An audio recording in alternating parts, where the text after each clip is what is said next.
attend, but we have a quorum. Kim, are you driving the bus tonight? I suppose.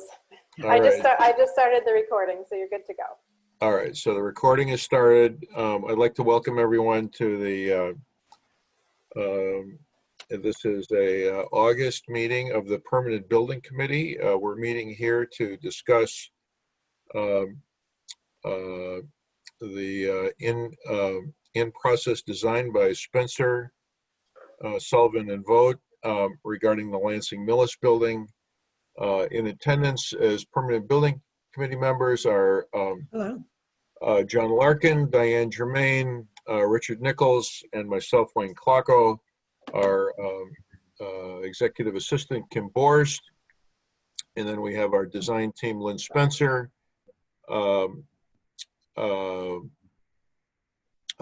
Matrano, and Doug Manley from Spencer, Sullivan, and Vogt. And we have Robert Weiss, who's from our economic development group in town. I believe that's everybody. If I've missed someone, please let me know. Okay. All right, then I think we've hit on everybody. So Lynn, I think it's your show. Let me turn it over to you and tell us where we're at. That's great. Thank you very much, Wayne. You know, when we were selected for this, we were very pleased to receive that honor. Joe and I met Wayne shortly after COVID sort of came into our consciousness. And we had a very, a productive meeting at the site itself. And subsequently, Joe has been working on measured drawings, and along with Doug Manley from my office, the project architect. But I just want to reflect for a moment on the mission and purpose that is driving this study.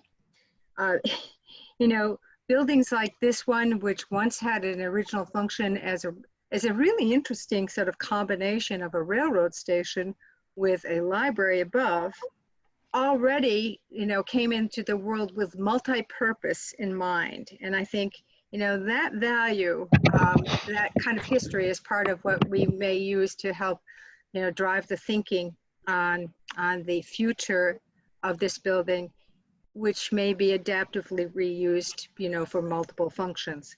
1885, built of high quality materials. We've got stone, natural stone in combination with red sandstone. Very solid structure that has evolved in its purpose over time, including time served as the offices for the town offices for the town of Millis, and most recently, as we understand it, as a Montessori school. So, tonight, what we'd like to focus on is the progress that we've made on the report, but specifically to really drill down on the possible future uses. We had shared some of our thinking on that, and we've evolved that a little bit further. So let me roll in to the presentation, which will be shared with Joe Matrano, who has been working very intently on this, along with Doug Manley. Joe, do you want to move ahead? Sure. So I just want to... So can we just go to the next slide, please? Yes. Yeah. So we have a table of contents and the beginnings of a report with various pieces that reflect the RFP. It is a very thoughtfully written RFP with very specific requirements when it comes to thinking about the future use and utility of this building. So on to you, Joe. Sure. So I'm just going to review a few parts of the report that are already prepared, talk about the status of the other portions that we're working on. So we'll kind of organize the discussion using the table of contents. And I've put together this graphic that shows where we are with each different part of the report. Green shows parts that we've completed, yellow shows parts that are in progress, and red shows parts that we'll tackle at a later date. So basically all of the front matter of the report is done with the exception of the executive summary, which naturally will be written closer to the end of the whole design process.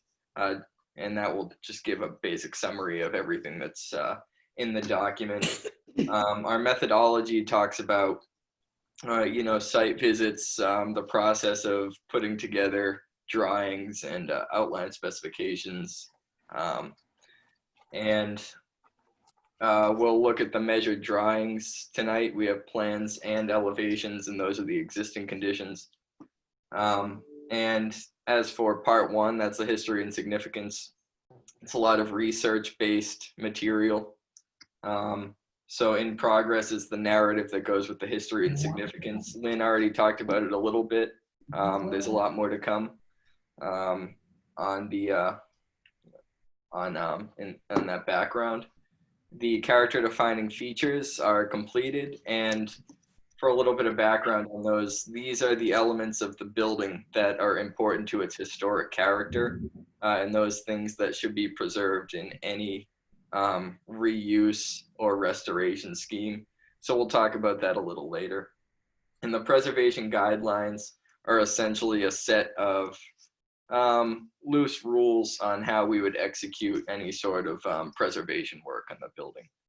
Following that is part two, which is a conditions assessment. So as Lynn mentioned, we visited the site a couple times. I visited a few more than a couple times. I have the key over here. So, and I have every time been taking different photos, and those will all be compiled into a report with narrative assessing the current condition of the building, and that'll be divided between exterior and interior. And then the next part that you see in red are our consultant reports. We'll be reaching out to them soon, and we'll include all of their reports in the final report with the summary to make them more easily digestible. And our regulatory analysis is complete. Doug will be talking about that later. And as Lynn said before, a big part of this discussion will be conceptual design of the site. So we can talk about our early options. And we're proposing 1 landscape design option and 4 floor plan options. And you'll notice the part at the bottom, all those 3 sections are in red because those will be the developed drawing. So that's when we'll take the sketches, bring them into AutoCAD. And Doug will write up a specification, well, an outline spec, and they'll all be included in the final report. So we can talk a little bit about the character defining features.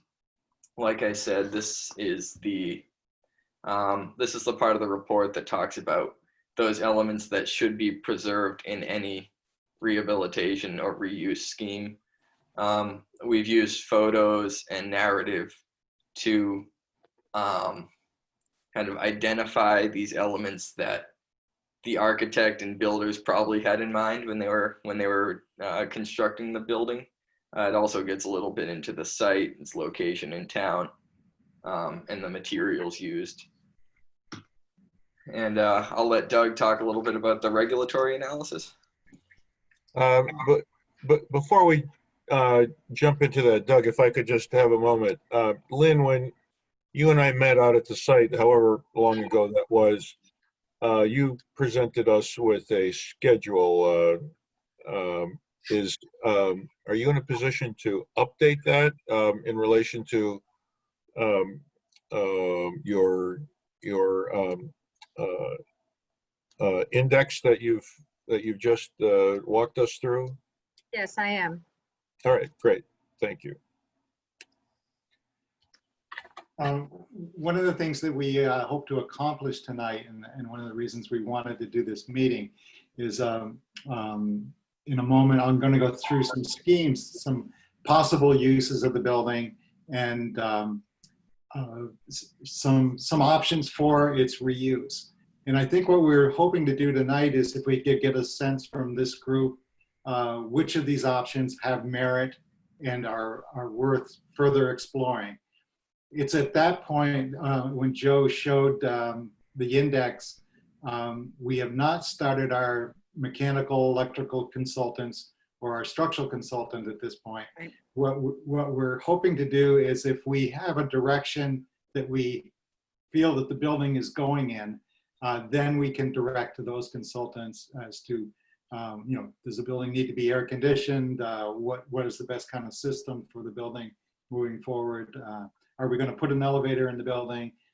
Those kind of things before we kind of turn those consultants, turn them loose on the project and get their assessment of what's there and what's going to be needed for a preferred scheme.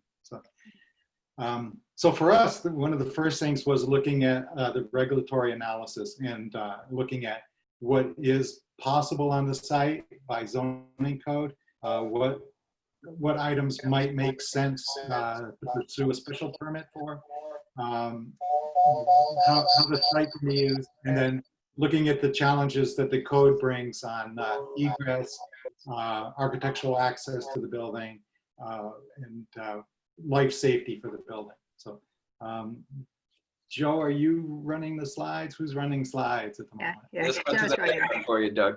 Okay, how about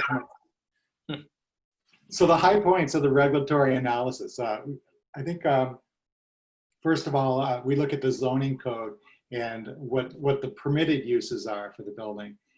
This is it's a CV district, commercial village.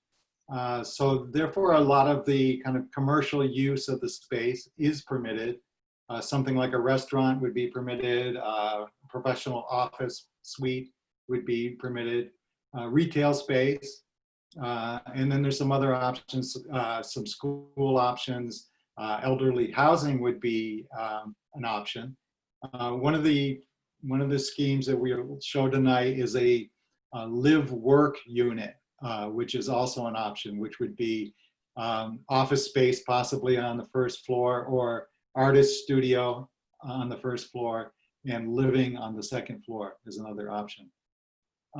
Interestingly enough, the way the zoning code's written, a single family residence would not be a permitted use for the space. We have amongst the schemes, we did take a look at that to see how feasible it would be as a single family house. So we did take a look at that, and then we can talk about that further. Is that something that would be worth pursuing a variance to do that? We thought one of the things that the building has going for us code-wise is its small footprint. So its occupancy is going to be quite limited no matter what we do. So what that means is we could do a number of assembly type uses, but because the occupancy is under 50, they are looked at as business use. So most of the options that we are looking at would fall into business use of the building, which would be a permitted use on that location. One of the issues that we look at in accessibility, if the public is going to use the second floor, public is invited at all to the second floor, we would need to provide access to it. But again, because of the small footprint, because we're under 3,000 square feet, we could use a limited use, limited access lift instead of a full-blown elevator to do that access. So there's something to keep in mind as we look through the schemes. I guess if there's any particular questions on the regulatory analysis before we look at scheme. No, I think Bob, certainly chime in. I know you got some thoughts about the adjacent businesses in town. I don't think we had considered the building as a residence. Let's see if we can talk about that right at the beginning. Does anybody have any thoughts as to whether or not that's something we should be pursuing? You mean as far as a residence, Wayne? So go ahead. Sorry, John. Go ahead. as far as use as a residence? Yes, correct.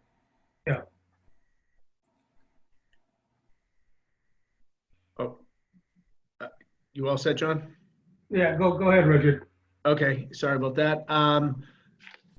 The only thought I had is the mixed use may not be a bad thing. The planning board is working on trying to do that mixed use, and there's in some of the news reports you're hearing that commercial property is significantly overbuilt, and we may have an issue on, if it's all commercial, being able to lease it.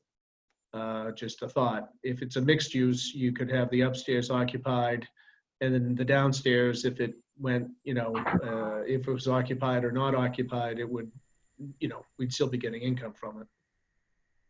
And the resident in it to keep, make sure nothing happened to it. Rich, Yes. put your planning board hat on for a second. If Yeah. somebody wanted to turn it into a residence, I think that I heard that it's not zoned for residential. Is that a planning board function or a zoning board? They'd have to put in to change the zoning in that area. And then we get into spot zoning, so that might be a problem. Is it doable if somebody offered a lot of money for the structure? That one, you'd have to check with town council. That goes beyond my, limits of knowledge on that. Okay. Wayne, hopefully you'll be able to hear me, but I got a terrible connection.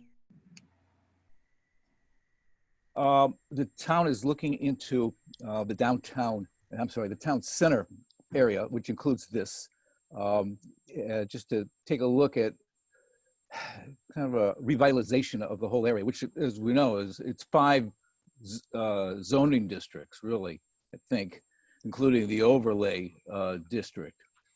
And so one of the things that we're looking into is how to make this whole area, which the Exchange Street is the northwest spine of everything, how to bring more business into the area. So the single residence wouldn't fit that bill, but some businesses in there would bring a little bit more business in for the restaurants and for the retailing area. So we're looking at this as it'll be a couple of years that we're going to spend doing the analysis. So that's what we are looking at right now. That's how I look at the feasibility study right here. And that feasibility study will be part of that larger analysis that we're going to do. So Might want to mention also the good news in zoning is it does not fall into any of those protected overlay areas like the protected wetlands or the high hazard flood zones. So it does not have those kind of restrictions, the watershed protection area or any of those. So. I think based on the comments that we've just heard, I think a single family residence would be probably our least likely choice in that matter. Is that fair to say, Bob? Is that your thought in terms of looking at the use for the downtown area? I would agree with that. Okay. What about the rest of the committee? Rich, what's your thought? Yeah, I agree. Well, I would say the only thing would be the mixed use, which wouldn't be single family. It would be Right. Retail and. Right. And frankly, the whole Centennial Place is somewhat of a mixed use design with commercial and residential and retail all in the same area. So and that's so we've been down that road. John and Diane, what are your thoughts about that? Well, Wayne, I agree that I think the mixed use is probably the direction you're going to wind up going in. The only other thing that I would try to get a little more information on is the elderly housing. And I know it's a small unit, but I'm a little bit familiar with some stuff that's been done in recent years where they have separate rooms, but a common kitchen for the residents. I don't know if anybody online has any information on anything like that. It's worked out pretty well, I know, for a couple of people I know. But they're not around here. They're in different states. I'm not sure if anyone has even heard of such a thing. Can I Go just ahead. jump in and say, Sure. yeah, we are actually involved in actually 2 projects right now that are looking at what's called intentional living, where there are individual bedrooms and bathrooms, but common dining areas and kitchen and so on. Those can be bound by, values-driven activities. They can be age-driven, age-related, or they can be a mix of age and young and old based on, what's called intention, this idea of shared values or shared interests, sometimes spiritual, sometimes And- social. And the projects that you're working on, Lynn, this size of structure, 2,300 square feet? It's relatively small, Wayne, but I think when we look at some of the floor plans in the discussion that will follow, we could see, theorize on how that might work. But this is a fairly small building. The other thing I'd like to remind us is I was very struck in the conversation I had with you, Wayne, in the building in the first place, where you talked about the desire to have this building serve as a beacon or a representation of the town's history for the building itself, but also, for the site and the development of the town. You use the term, a building as a town green, which was kind of an interesting concept to me. So we were thinking about uses that would celebrate the building, but also allow people to come to be in it. And that's why some of the retail or the live workspace, which could, for instance, be a artist gallery space, would help, tie people, the townspeople to the building in place, and instead of separating it and getting rid of it, quite honestly. I also realize that part of what we're looking at are, what's the future management, if you will, is if it's owned by the town and leased to an entity, if it's sold, or if the town, in fact, is managing it. So there's the use, and then there's how it actually is managed is part of what this study is about. Right. Okay. So shall we actually move on and look at some of these Sure. concepts? Good. We're going to share this. I have an opinion to express. Oh, which I sorry. haven't done yet. Oh. I think for me, if it's a senior housing, it's going to come down to what the costs are. Same with a work-live, whether an artist can afford living in a place like that. I have no idea what possible rents we'd get, but it's 2,300 square feet. It's decent size. Mm-hmm. I think Well, that the work- factor into it. The work, I'm done. the work-live thing would be, it wouldn't necessarily be an artist. It could be the owner of the restaurant below. It could be, we could just rent it out separately. It could be an architect. It could be an architect. They don't make any money. No, that's true. Fair enough, Richard.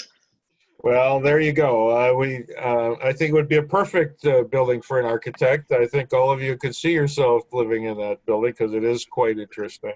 It's a charmer. Yeah, it is a charmer. But then Rich had to go ahead and rain on our parade here.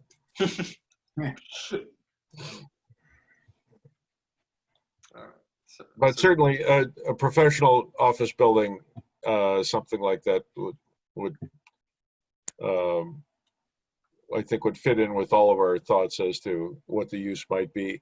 And Lynn, I agree, I think the comments or the conversation that we had, I think is valid. The people in town like this, care deeply about the building, and would like to see it put back into use where it is in fact accessible, and not see it sitting there unoccupied and just so. I think there's a strong feeling in town to save the building and put it to some beneficial use. So with that, can we move on? Yes, absolutely. Okay. So here I've just included the existing drawings, which Wayne, we've already sent to you. I'm sure you've reviewed. I just wanted to show what the basis is for the drawings we'll be discussing, or for the schemes we'll be discussing that that we've put together. So here's our plans, which have considerations for ceiling heights, which, as you all know, at the second floor get pretty wonky. And here's our elevations, which will assist us in later development of the schemes. And with that, we'll move on to the landscape plan. So, Doug, I'm going to get this started, but I'd love to have you sort of chime in on this. But I'd like to start by saying that we very much appreciate the town providing a site survey, which was you know, is the basis of these diagrams. Just to remind everyone, this was a railroad station, and there still is a railroad bed right next to it, and a fairly, you know, a site with some amount of parking that you can see here, as well as some amount of memorialization with the monument in the sort of within the circle of the driveway. But what is being suggested here is that it would be a prudent idea to actually think about redirecting the entrance into the property in order to actually force drivers to slow down as they move in and out, create some amount of circulation, and recover some of the green space. One of the other things that we are very aware of is the access, the sort of roadway that is labeled access to Curve Street. We're curious about that and what the background is on that. That's obviously not, it's not a road, but it's an access way. Anyone help us understand what that's all about? Nope. I don't have any background on it. Probably Nate Maltinsky, our historical folks, who Nate did not join us tonight. He might have a better understanding. That's as you know, the Catholic Church is right next door, and this is just a cut through to that. I don't believe that there. I'm not sure that there is an easement there. But it is, I think what's there is informal and just a way to facilitate getting in and out of the Catholic Church as it currently exists. So is that used by attendees when church is in session? It has been, yes. Yes. I can tell you that people who live on Curve Street are certainly, in the neighborhood, are certainly aware of it. When we had the tour with Mass Development and the state last week, we toured the town center. We started at that building, and here came two members of our Economic Development Committee meeting us coming down that street. So I'd be glad to look into that. It's on the town website. We can find out who owns it and what's a little bit of the story. I'd be glad to do that and get that information over to you, Lynn. But Rob, that would be good, because I think that, you know, if that was actively used, that impacts this site and how, you know, what happens, the future use of this site. Well, I wouldn't assume that just because it's actively used now that it should in fact continue. I think that would, if there's a compelling reason to change, we should certainly consider that. Yeah. Yeah, exactly, exactly. Well, we've got a couple of other diagrams here, so let's move on to that. So this, as it's labeled, shows what it means to actually have 13 cars parked at a given time and parked in a way that meets standards for parking. And it would be prudent to, depending on the use, this may be assuming, for instance, that the cafe or, the office, the live work office would require that amount of parking. If it doesn't, obviously what is now labeled as parking could be reduced, and it could be simply green space or undeveloped space. Yeah, we're actually showing a generous amount of parking. Probably most uses of the building would not require quite that much, but we're kind of maxed out, just showing what's potentially available for space. Right. And this shows what you could actually recover in what is now asphalt by actually redirecting the opening to the driveway, the way into the driveway, as well as around the building. And it's also beginning to suggest in this plan how handicapped access can be treated to the building in a way that is perhaps a little bit more graceful than what is there right now. What? What did I say that made you chuckle, Wayne? Well, it's very artfully put. I'll just say it that way. Okay, fine. So, Lynn, that's usually when you have to ask who you've offended by that. I know, I should say. I just looked at the maps, and there is an access road off of Curve Street running behind the church into the parking lot of this building. Yes. Yeah. Paved. Probably that's why they call it Curve Street. So that's why we continue showing it on this diagram. But I think the larger question is, will the site be improved by removing it, or is that a non-starter in the community to do that? So I don't know if it's the right of way. I don't think it serves any purpose now in relation to Curve Street. Curve Street comes out just a few 100 feet onto what is an Exchange Street. Yeah. You can get around that area very easily. I think the only purpose it's currently serving is the one I just suggested about access to the Catholic Church. There's also parking spaces along that access road that the church uses, obviously, on Sundays. Right. So it could be a delicate matter to think about discontinuing that. On the other hand, it might be an advantage. Yep. All right. Great.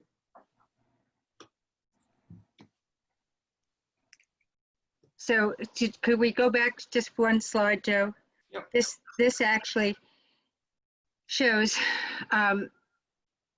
what we oftentimes try to do when we have the space for it is to provide accessible ways in without handrails, without the sort of pairs of handrails that are required on the other side.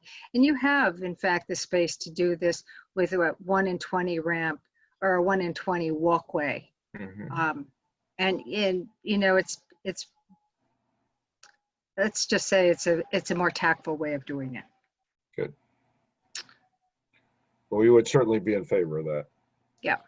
So let's look at some of the options that we had wished to share with you, and the possibilities that meet the nature or the character of the building, its configuration, and work with the zoning as it now exists. So the first one that we show is an option. We think of it more of a cafe, kind of grab and go kind of eating place.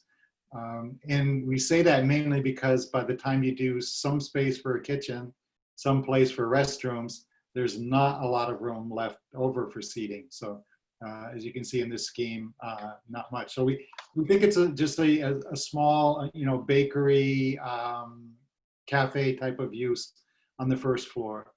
A couple of the features, in this scheme, we've removed the basement stair to give a little bit more generous lobby for the restaurant. And then, so therefore we do access to the basement via an exterior bulkhead in that scheme. You can see Lynn mentioned the curved walk to get accessibility. I think you're going to see in all of these schemes, we'd like to remove some of the kind of non-original additions that have been put to the building, like the vestibule on the front and the fire escape from the second floor. So in all of our schemes, we'll show that. But so this would be the first floor. And Joe, can you show me the? Well, yeah. Doug, before you move on, I want to ask you about the feasibility of your third bullet point there. Okay. Yeah. Do you have any experience in removing a vault? To me, that would seem to be a pretty difficult process, and I'm not sure. I don't know if it was original to the building. I'm not sure what we would have to do in order to remove it, if we'd have to remove exterior walls in order to do that. So I'm just trying to understand how feasible would be to remove the wall. Okay. So my sense is that it was probably not original to the building. Right. Yeah. And I say that because of the kind of blocked up windows where it ended up being. And to answer your question, I have worked on buildings where we've deleted them, or in some cases relocated them. I've worked on a number of town hall buildings that have vaults, and we've ended up moving them or just dismantling them where it makes sense to gain the space. So it's some heavy construction, heavy demolition, but I don't think out of the question. All right. And probably worth it to catch rentable space. All right. Before we move on to the upper floor, other comments from members of the group?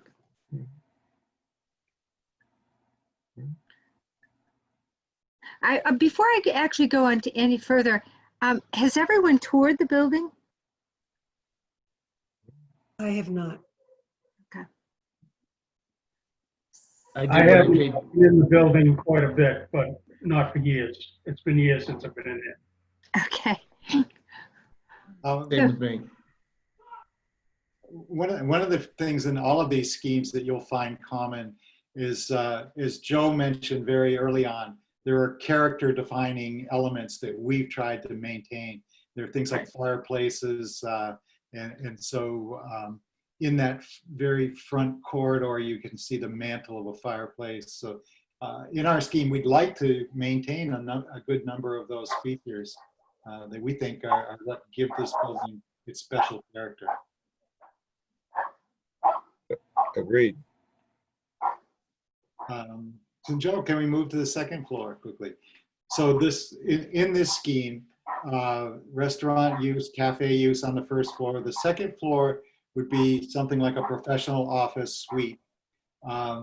We see this one in this particular scheme as one where the public is not invited to the second floor. So we don't provide a vertical lift to the second floor.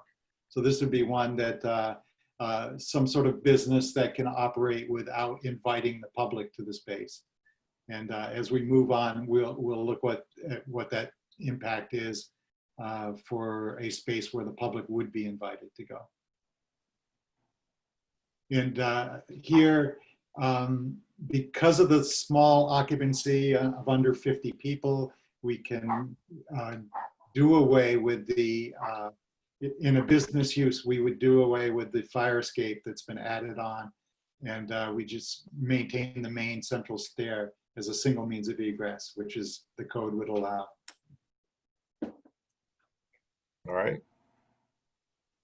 And Joe, another option. So in this office, this option, we've shown what it would mean to have an office space on the first floor and on the second floor. Think of it as a space, maybe it's a medical suite with where the public would go to the second floor or the first floor. We've also shown a couple of other possibilities. Here we've kept the stair to the basement. Here we can keep the vault if for construction reasons it turns out to be too expensive to relocate. We have it becoming one of the toilets for the building. And then the vertical lift, because we're under 3,000 square feet and we're an existing building, we can do it with just a vertical wheelchair lift and wouldn't have a fully enclosed elevator shaft or machine room, ventilation, the issues that are brought into play with a full elevator. Yeah, Doug, a couple of quick questions, if you don't mind. Yeah, sure. On that vault, I don't really remember it, but what's the size of it? I mean, does it go floor to ceiling or? Yes, yes. It does. And how big is it? It's the size of that toilet room. Okay. All You right. see on the first floor, roughly that Yeah. size, and that location. Yeah, okay. Yeah. The other thing, in a commercial use, with occupancy under 50, you said, Yes. would we be required to sprinkle that building? No, we're not required because the code would require you to, in a building of 7,500 square feet or larger. And in calculating that, they calculate the basement, the attic. This building does, of course, doesn't have an attic or a tiny one. So it's 7,500 square feet is the cutoff. Okay, great, thank you. Sprinkler. So that was another piece of good news in the code research for this. And so then on the second floor, suggested removing the non-original fire escape, keeping the stair. We could add a small kitchenette if it's an office, for an office use, and another toilet upstairs. So toilets on each floor. Makes sense to stack them vertically for economies. And again, keeping a lot of the original features, fireplace mantles and wainscot and such, I think would be important.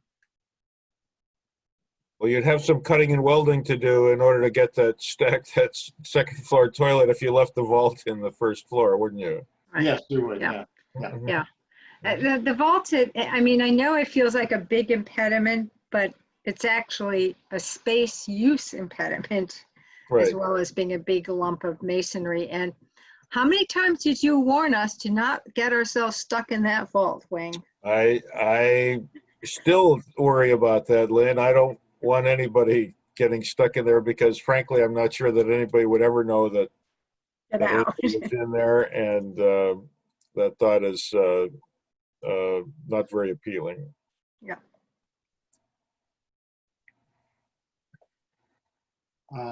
So then this is was a pass through with a single family residence for the building. Turns out to be roughly a 3-bedroom single family house. On the first floor, we have your kitchen, living, dining, study. Again, hoping to keep as much of the original features in the space as we could. And then moving to the second floor, we're able to get a fairly large master bedroom and two other bedrooms. 2 bedrooms would share a bath, and the master bedroom would have an ensuite bath in that scheme. Balcony use possible to actually add a door and provide access to the balcony So it would make a fairly nice, what is it, 2,300 square foot living space. Yep. So, Frankly, I like the idea of, the layout seemed to fit pretty well in that 2,300 square feet. I'm just not sure that that's the best use. Yes, yeah. So, yeah, the square footage works. It's a nice sized living space, but yes, I'd agree that that may not be the best use of the building for the community's use. Lynn, you were going to say something? I was just going to comment that some years ago when I was living in Lincoln, the Codman farmhouse, which is about a similar size to this, was converted. It was owned by the town and it was converted into a kind of, if you will, a group home for over 55. So it wasn't really elderly, I suppose, but over 55 occupancy where they did share a kitchen and common living area, but had individual bedrooms. And that's maybe an example of not quite elderly housing, but that kind of intentional living arrangement that I mentioned earlier. Okay. So. And then this is the one that I started to hear some good interest on this earlier. This would be a live workspace. I've suggested in this scheme that it's like an artist studio, and part of it could be actually the workspace, part of it could be an exhibit gallery, and then the living space would be up above. In this scheme, again, if the public spaces are on the first floor, we don't have the need to do an elevator. No lift or elevator would be required. And Joe, can you show me the next slide? So, and this is what a kind of a one-bedroom unit would lay out in the upstairs unit.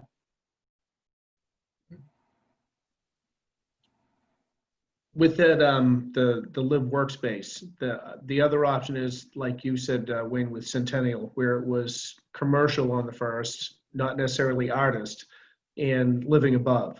I mean, that's a thought of what, it could be a small something downstairs and then, the residents above, not necessarily the same tenant living above the space. I agree. Kind of the pivot point that I'm at, I certainly like this option, but I'm wondering whether or not the option with the lift gives us the most flexibility in terms of use of the building. It doesn't look like the lift takes up that much square footage on either floor.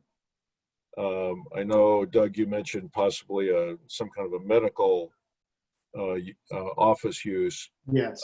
Would that be feasible with just a wheelchair lift, or would something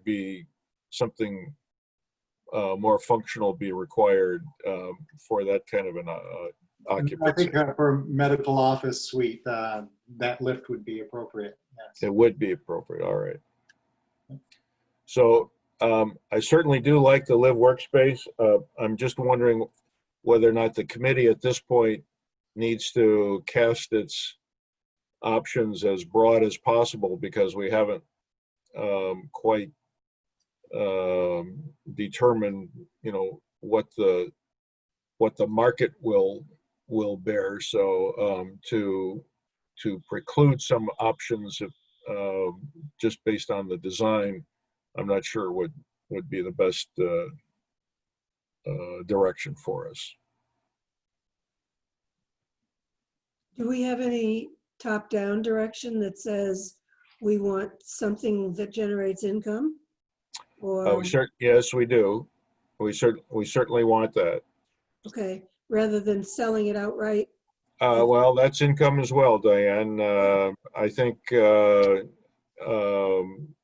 I think the select board would have to consider, I guess, actual tangible options. I'm not sure that they'd be any different in any different position than we are in terms of a preference in a conceptual context. I would say in a non-COVID economy where people are looking for different living spaces, this might be a very attractive place for someone to, make their home. As live work or as a single family residence? Single family Well, then that would require us zoning. going through that zoning change. That could be sticky. I would check with Jay Talman on that to see, how we would be able to do that.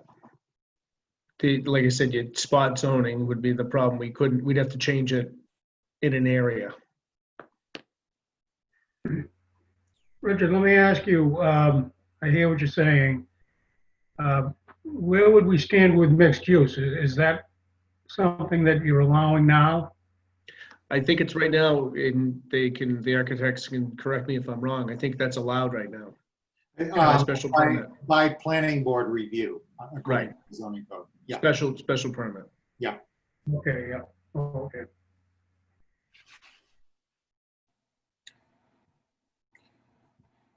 Well, Lynn, what kind of direction do you need from us at this point? We talked about, shall I poll the committee members as their thoughts? All right, let's do that then. I really appreciated what Diane suggested is, maybe you could rank these. Maybe there's a top down that's just in terms of preference right now. And then we can talk about, how the ownership management model might apply to these. You give us a quick from, or either four backwards chance Sure. to just look Yeah, again? let's take another skip through it. Thanks, Joe. Okay, Commercial. Yep. Both floors. The second one is commercial with the vertical lift. Has anyone experienced a vertical lift? I'm No. sure no? is it like a stair lift? No, think of it as a small booth, Diane, where a person in a wheelchair or somebody who is on crutches or whatever can be in it, and it goes up quite slowly. The vertical lifts cannot go any further than 14 feet in Massachusetts. So I call them a contemplative experience, but yes, they are allowable.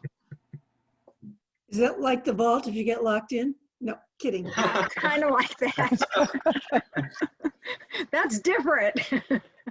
But yeah, and when we're in these small places and we are thinking about budget and we are thinking about the number of people in the building, it's an appropriate and allowable use.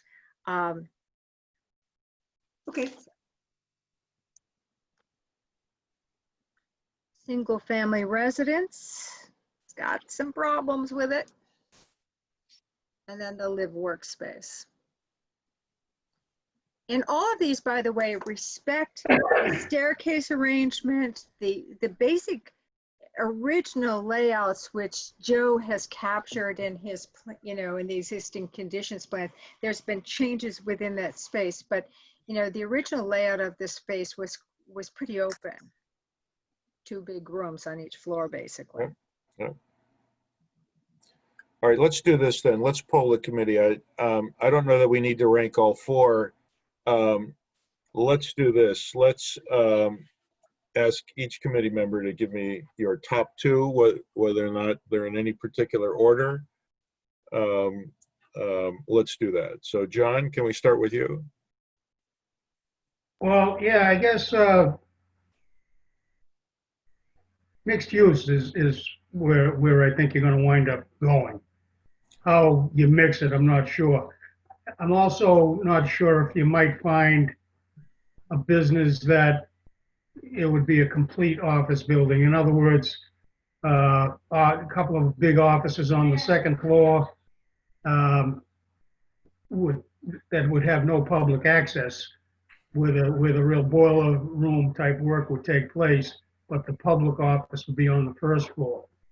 I mean, it would take a fairly decent sized business to do that, but I think that's something worth looking into. So if I understand that correctly, that's option 1 and option 4. Is that correct? Correct. In any particular order, John? I would prefer to see one business in there, first and second floor. So that's number 1. Yeah. Was that number 1? Or I think it might have been number 2. Yes, that's option 2. That's That's number option 2. 2. So 2 and then 4. All right, Diane? Come back to me, please. I'm still thinking. Smoke. This is not bridge. All right, Rich, go ahead.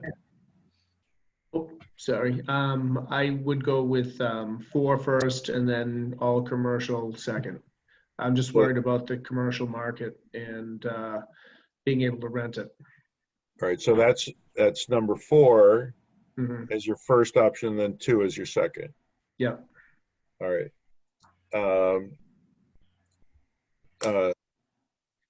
Diane, are you ready yet? Yeah, I am. I just wanted to look at the GIS map to see what it's assessed for. The building and the lot are assessed for 492.2, which is a lot of money for someone to buy as a residence, assuming we could get over the zoning issue. It's a lot of money to the town. If that's off the table, then I would probably agree that 4 and 2 in that order are my choices. So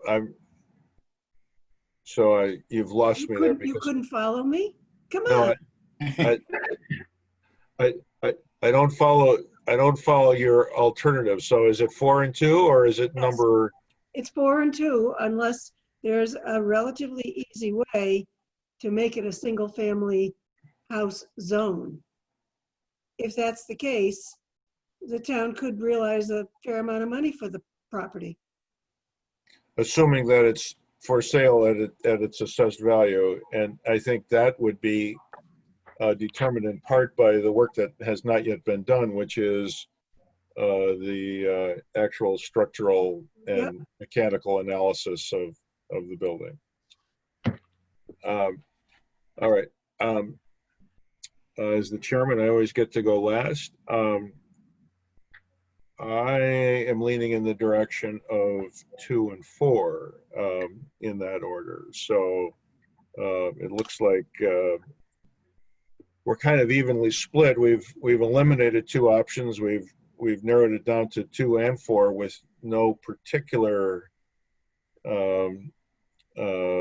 preference, at least at this point, between the 2. And again, I would just ask the committee, is it your feeling that you want to keep the options open at this point? Could we get another look at number 2, please?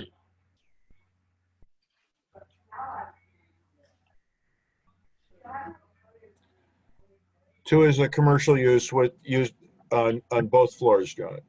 Yeah, okay. Bob Weiss, do you know what Montessori was paying in rent? No. Okay, Bob, it's your turn. Oh, I get a vote on this? Absolutely. Oh, and I'm gonna have a tiebreaker too, huh?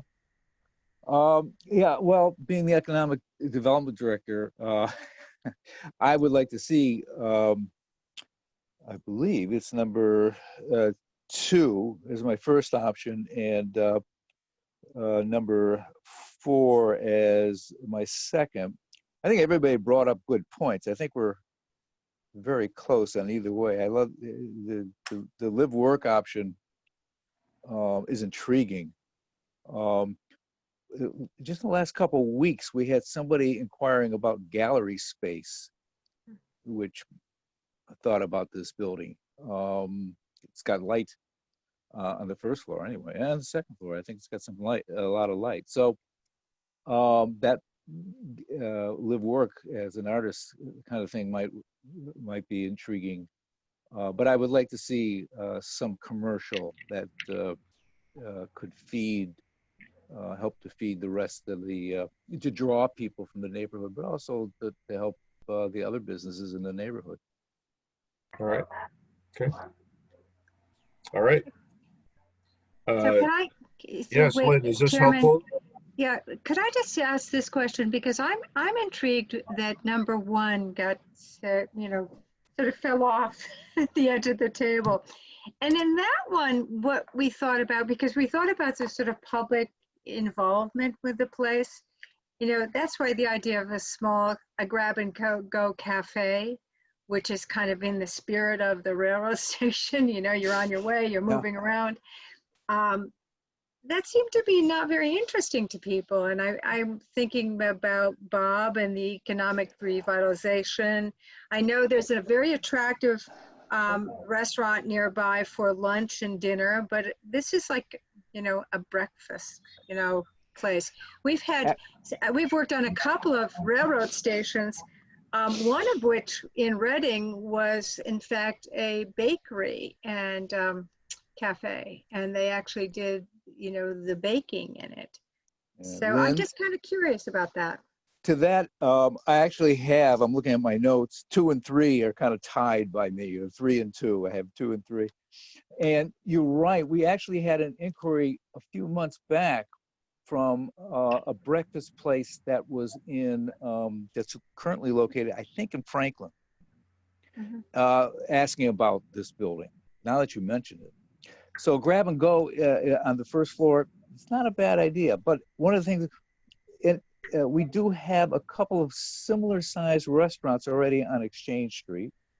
This might actually have a little bit more room for some formal sitting down. So yeah, I would, if I may change my mind and say 4, 2, and 3, Mr. Chair. Oh wait, Joe, do you mind going back to option 1? This is the one I'm talking about. I'm sorry, 4, 3, yeah, 4, 2, and 1, right. The other thing, Lynn, I think that would make a very nice ice cream parlor. Oh, come on. There we go. And you know what, that vault, Wayne, that could be a great freezer. Walk-in cooler. Mhm. Cooler. Mhm. Big cooler. Mhm. But really, and Bob, I know you're very much involved in the planning for revitalization and so on. And I also know that COVID has changed at least some things right now. Although home offices are near, instead of commuting into Boston, maybe having an office set up nearby to your home or your hometown has its advantages. But I'm also curious about the kinds of inquiries that are coming your way, Bob, for locations and so on. Can you tell us a little bit more about that? Those are the ones that actually come to mind, were the gallery, and I think somebody actually stopped by the office and dropped the fellow I was talking about who has the breakfast place stopped by the office and left his card and brochure of his place, which sounded intriguing. And I can't think of too much else that has really come to our office. And I've only been doing this, I've only been in this position since about the last 10 months or so. So haven't got a big history of it all. And I'm looking, really focusing on the big picture, which is where does this building fit into the bigger town center? We just had a small restaurant that had the similar type of thing for coffee that just didn't, due to COVID and everything, didn't make it. Yeah. I think that area is not heavily traveled. I think a breakfast place would be very difficult to make work there. I think they need, we had one in town years ago. It was on the Medway line, Marcy's, and the reason that did well was because you could get a lot of people in there. I don't think that it'd do well. It's not Lincoln, and they're not going to go in and spend, $25 on a croissant and a cup of coffee. It's not going to work that way. Yeah, your commercial opportunities better. So, That Yeah, short block has three Italian grosseria stacked, and even Victory Lane, and the Saigon. Saigon. So it has 4 restaurants, 3 of which are open for lunch. So, it could get a reputation as the place to go for lunch, and that's why I like the idea of having businesses in the neighborhood. Yeah. Well, okay. So, it sounds like 2 and 4 are pretty strong contenders. One can stay around. All one is saying is that there could be something that is more public on the first floor and second floor is offices. Right. And the other thing it's saying is we don't necessarily have to have a vertical lift. So the other thing that we are, so we wanted to have the kind of feedback from the committee as we went to our engineers and said, and we've looked at the building ourselves for its structure and systems, but we wanted to have these ideas in mind so that when we're looking at what's there now, we're saying, well, here's what could happen in the future. It becomes very pragmatic in terms of getting their feedback in terms of existing conditions and then renovation recommendations. So that was the theory on why we wanted to come to you with these conceptual plans. and I think, Lynn, as I think about the options that all of us have seemed to gravitate to, they're somewhat consistent with the last use, which is as a school, somewhat not a lot of, not a retail traffic. And I think that is influenced by the current coronavirus situation. The small retail, I think, had come back before. Millis, I think, had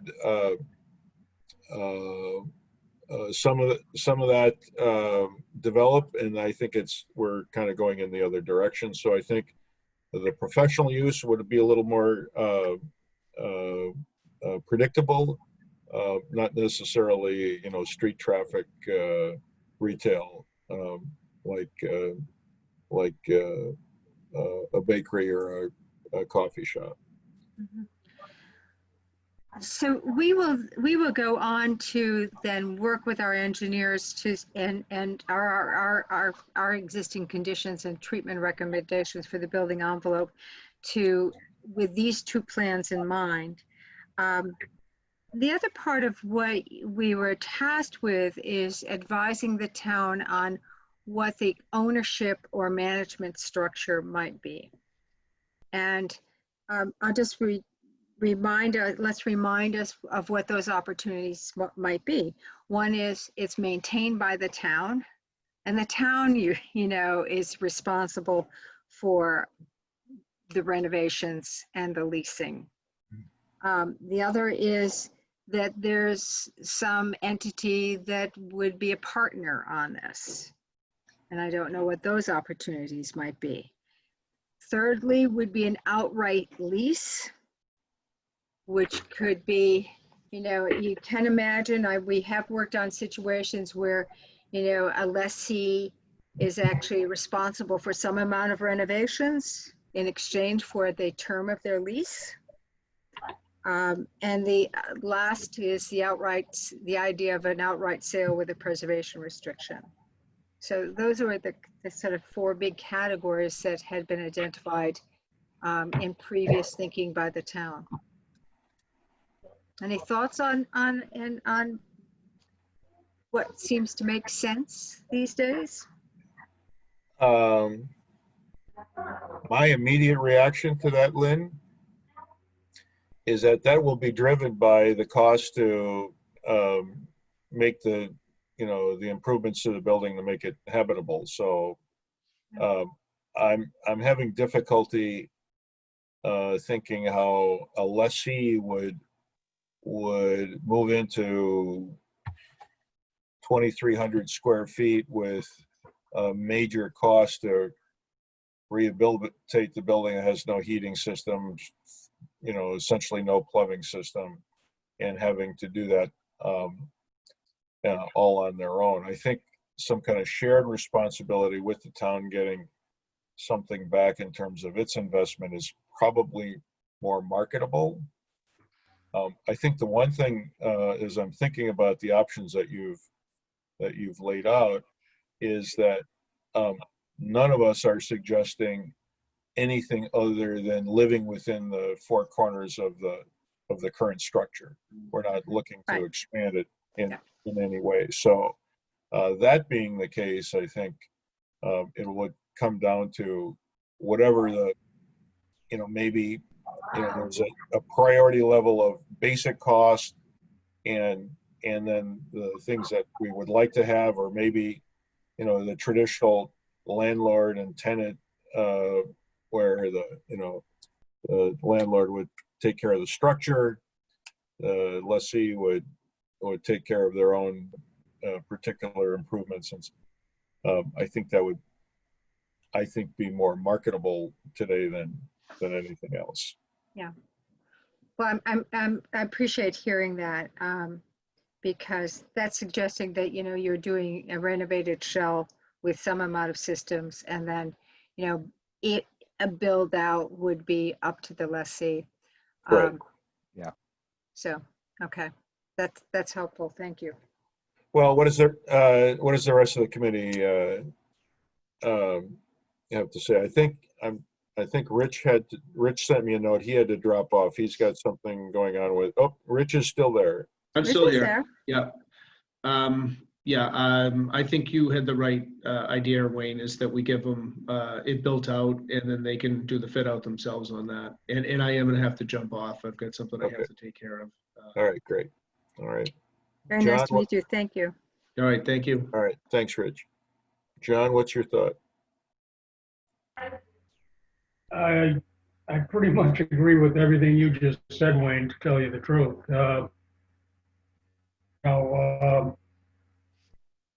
It's the town is kind of in a funny position in my mind.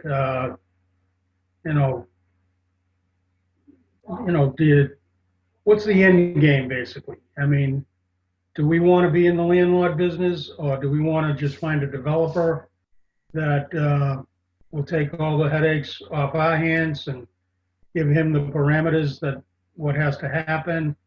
I don't have those answers. I'm not sure how the town feels about it. Well, I think the town wants to save the building. I think that's the bottom line, John. Yeah, well, I agree. I understand that part of it. But again, is it something the town wants to be hands-on and complete control of it and own it and lease it and rent it, whatever? Or do they want to just wash their hands? That's a great questions, John. And I think Wayne had the bottom line. The shell of the building is the important thing, is very important to the town. Yeah. I think some sort of revenue is important. It doesn't have to be rent. I mean, we'll get taxes from this building as well if somebody else has it.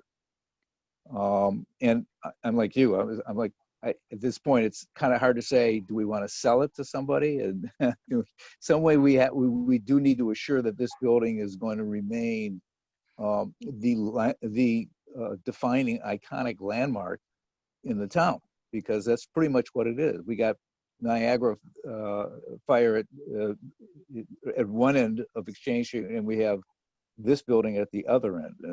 They perfectly anchor this wonderful street. And as long as we And I think the town just wants to recognize, one, the shell of the building is important, this is an icon, and two, it would be great to make sure we have a revenue from a successful building every year.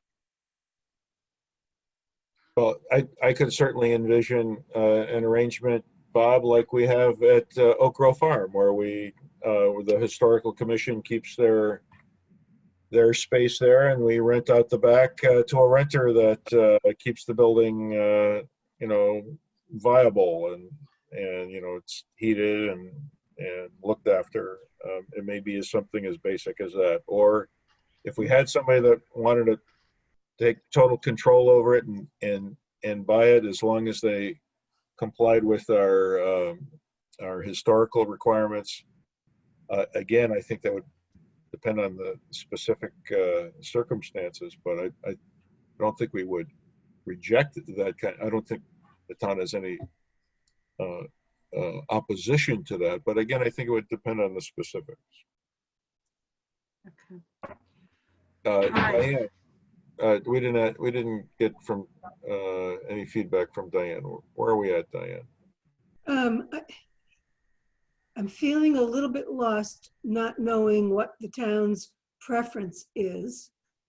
I would say at this point, the building has to be structurally up to code, and then we can figure out what to do with it.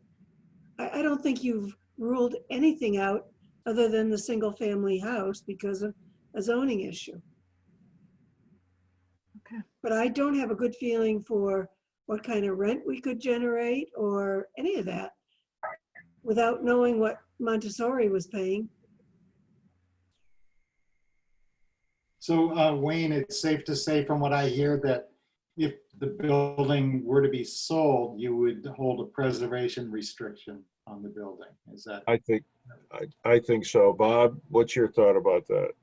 Yeah, any way we can make sure that the building stays as that icon, even if we sold it, that would be an acceptable result, I guess.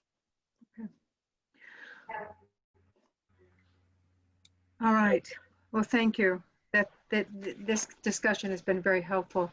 So our next steps, and Wayne was correct in the beginning in pointing out that our schedule had us, being finished with this study by now, and that's not what has happened. I think COVID and other factors have extended things, but we would like to sort of push along on this because we now have plans that we can develop further in terms of working with our engineering team and the architectural team that will then generate outline plans and specifications, and with it cost estimates, because that's going to be the critical part of the discussion.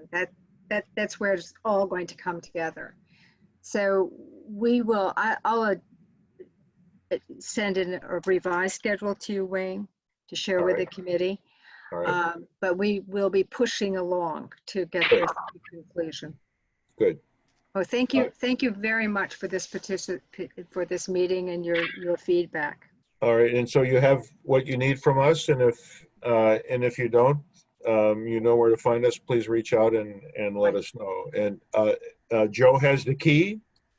Joe has the key. I have the key. And as long as he lets me know when he's in or out of the building, I'm comfortable in him using it, as long as he stays out of the vault. Okay. All right. All right. Well, then, thank you. Our committee has your bill to consider, but you can certainly sign off if you like, and we'll consider that, and then we will adjourn as well. All right. Well, thank you very much. We appreciate this. Okay, thank you, Lynn. And thank you, Joe. Thank you, Joe, for putting together this wonderful presentation and for all the work that you've been doing on this with Doug. Thank you very much. Very well nice. done, Joe. Yeah, Thank you. very, very nicely done. Yeah. Thank you. Okay.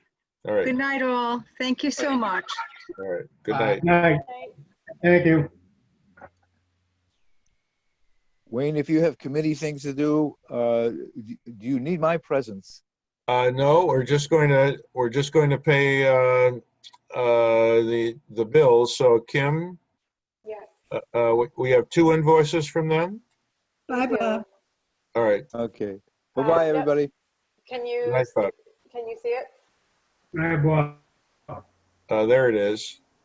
So the first one is an invoice dated July 9th, which we've been holding on to until we had a meeting, and that was for $4,350. And you can see that up here. All right, well, let's look at this for a minute because this is organized according to the phases of their study. So you can see the task, task 1, it should really be phase 1, phase 2, phase 3, phase 4. Right. So they've done the measurements. They, as they just indicated before they signed off, have not gotten their contractors, their engineers in to evaluate the structural or mechanical parts of the building. And they said that will come next. They are now charging some expense against phase 3 of the conceptual plans, which I think we just saw, and that looked fine. I think their billing so far fits within the scope of the work, and I think is frankly reflective of the amount of effort that they put in so far. And the second bill has the same format. Do you want me to scroll down to that now, or? Yeah, why don't you let's look ahead to that. Okay, this is the second one. All right. So in this bill now, they've billed the balance of task 1.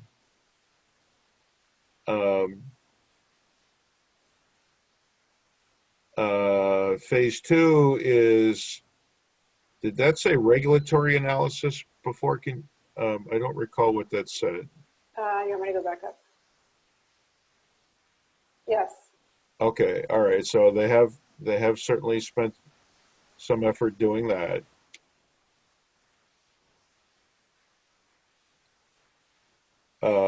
And then phase 3 now is the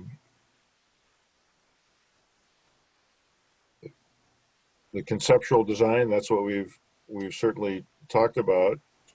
So I just want to look now. Wayne, I have the other invoice open.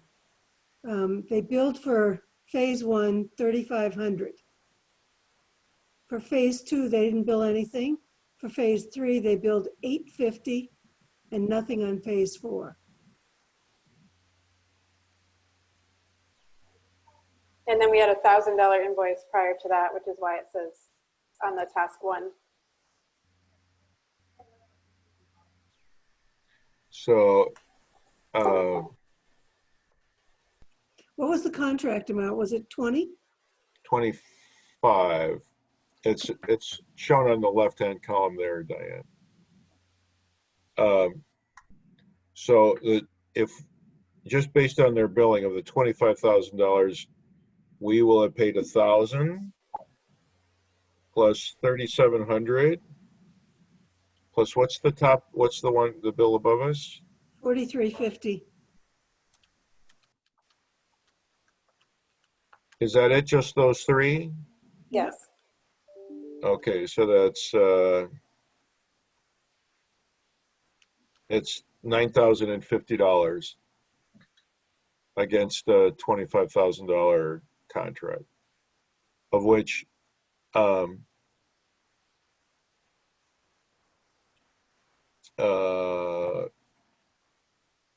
7,500 is subcontract work, and also certainly I believe a portion, if not all, of phase 4 will be cost estimating will be subbed out as well.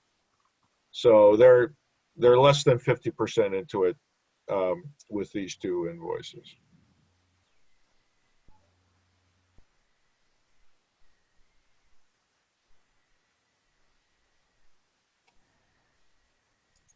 Thoughts? I think it seems like a Makes sense reasonable to me. amount. Yeah, I do too. I don't think they're front end loading this. Joe Matrano has been out there a number of times. I've been serious. We did get him a key so that he could have access without having to come see somebody in the town hall every time. But I am insistent on him letting me know when he wants to come out and then letting me know that he leaves so that, you know, if he falls through the floor or gets locked in the vault or something like that. I just don't like, you know, one person being in a vacant building like that. So, so he's been out and he's been pretty diligent about it. So I'm comfortable with both of these amounts, and certainly as a proportion of their total fee, I think it's pretty reasonable. I think they've done a lot of work, Wayne. I totally agree. Yeah. Diane, I don't think they're going to get to the questions that you're asking about, you know, is this going to be, you know, something that's going to be financially attractive or, you know, is it going to pay for itself or any of that? I think we're a long ways from that. But I think that the job of this committee is to tee up some options for the economic development folks and or the select board to consider as to whether or not they want to pursue one direction over another.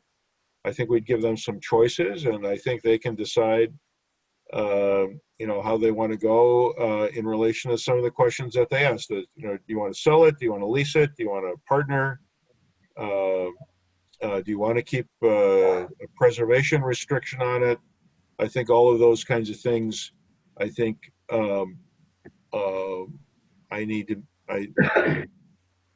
job is to tee those up, and but I don't think we're the decision makers on it unless we have something in hand, you know, that somebody actually says, you know, I want to buy this building, I want to lease this building, you know. Yeah. Until we have something more concrete. Wayne, I agree with everything that you said. I actually hesitated a little bit to bring up the thought of an outside developer. I didn't like to confuse the issue talking to them. But I think Diane actually mentioned basically that at this point, everything should be on the table. And you kind of said the same thing a minute ago, that it's our job to come up with all sorts of scenarios and ideas and whatever, and probably somebody above our pay grade is going to make the final decision. But Wait a minute, John, everybody's above our pay grade. well, yeah, exactly. That's true. Hey, Certainly mine. Yeah. Diane, Yeah, nobody is above our pay grade either. there's that too. Oh, God. Actually, you know, that's not true. That's not true. One of the four people that I'm looking at here, it does in fact have a pay grade. Yeah. And she's smiling from ear to ear at the moment. Yeah, because it's raise time. It's raise time. And I think she's also blushing. I think I'm so always too. Gotcha, Kim. sunburn. I mean, I think if we're going to offer them options, the stuff we saw tonight is well articulated enough to offer and say, I mean, you could get a developer looking to do the property. In terms of what? One of our stellar builders in town. To do what with the property? Develop it. As what? House, business, whatever. Well, but you know, okay. Well, and I think somebody would. But I think the zoning, I think, will be a determining factor. I don't know that they want to swim upstream in order to build a house. Probably not, but you know, depends on how desperate. The grab and go retail food option, I think we just have too many of that already, and I think they're all just struggling. Did that Clico coffee shop ever make it? I've never seen it reopened. Yeah, I haven't either. I think that's what Rich was saying. I think they've closed. Yeah, that's right. I think you're right. Rich did mention it. I don't think they made it. So, and And we just lost Jasper Hill. You know, that's a casualty. If we could move the building down to Nantucket, it would go over great, I think. I think you're right. Yep. John? How much will it cost to move it? Yeah, John, can you put together an estimate to put it on the ferry or a barge or? I Yeah, think that's over, I think that would be over budget. yeah, I think so. Probably. We So, have to make a lot of trips to make sure they were doing it correctly. Site visits. yeah, I agree. So I think we've narrowed some things down for them, and I think that's helpful. Yep. And they'll do their thing and tease out, you know, some more details of those two options. Or actually, it's really three. You know, option one is still, you know, not off the table. I think just the single family residence is least likely just because of the zoning. But let's let them come back and give us some more better defined proposals. Okay. So would somebody like to make a motion? I move that we approve the invoice for whatever their name is. What is it? Spencer Sullivan. and SSV Mhm. for June 30th in the amount of $4,350. Was that a second? I just, Second motion.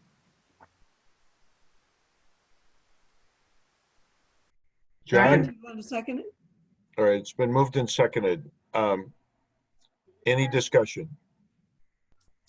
By roll, Diane Germain, how do you vote? Aye. John Larkin, how do you vote? Aye.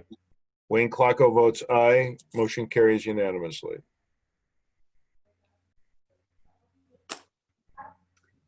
Next, I move that we pay invoice number 2024-689, getting fancy now, to SSV for services through July 31st in the amount of $3,700 even. I second the motion. It's been moved and seconded.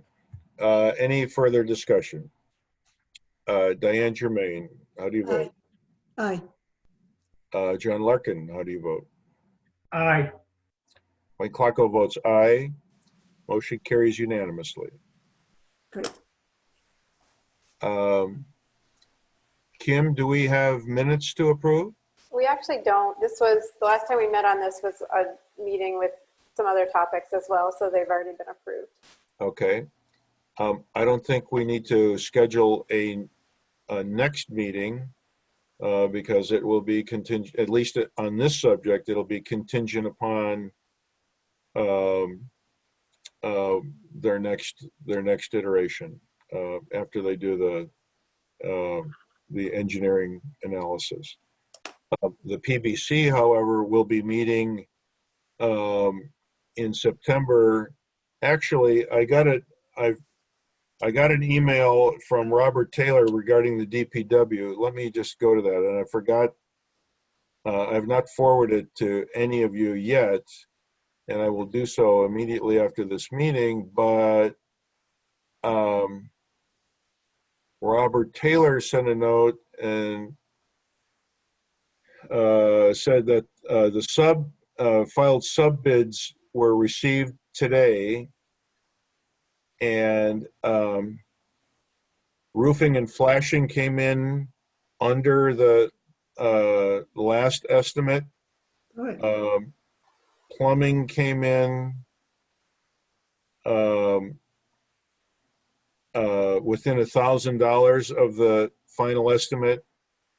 The HVAC came in under by almost $50,000 under the estimate. The roofing was $160,000 under the final estimate, and then the electrical came in.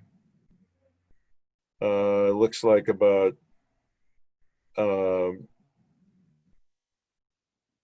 $70,000 above the estimate. So overall, we are under Great. $140,000 below our final estimate. Be nice So- to have some contingency money. Well, we still are waiting for the GC Right. bids to come in. Hopefully that won't get eaten up. But we will be meeting to decide on whether or not we pull the trigger on that as soon as we get the next round, which is in early September. So we'll be scheduling a meeting on that fairly shortly. Diane has been working with a number of people on the senior center project. More to come on that, but probably not in the near term, right, Diane? We probably don't have anything in the next 30 days or so. No, I don't think so.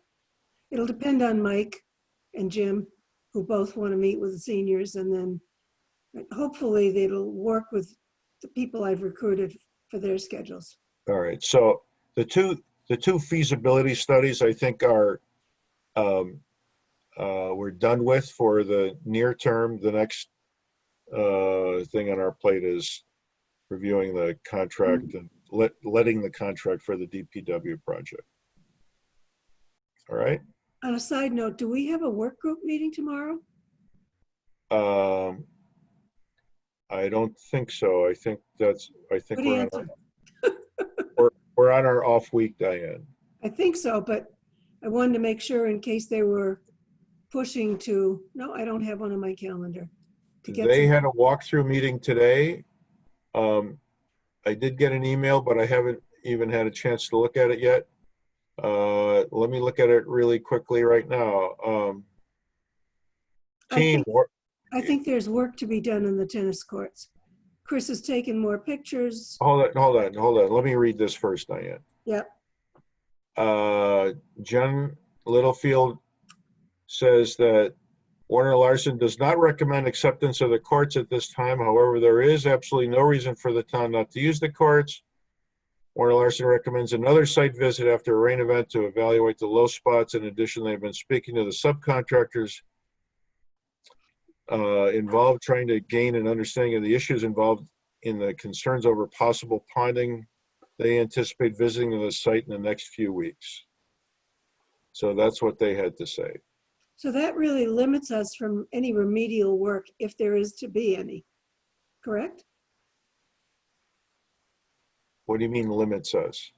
Weather-wise, by the time we get this all worked out, we could be October, November. It's possible. Hmm.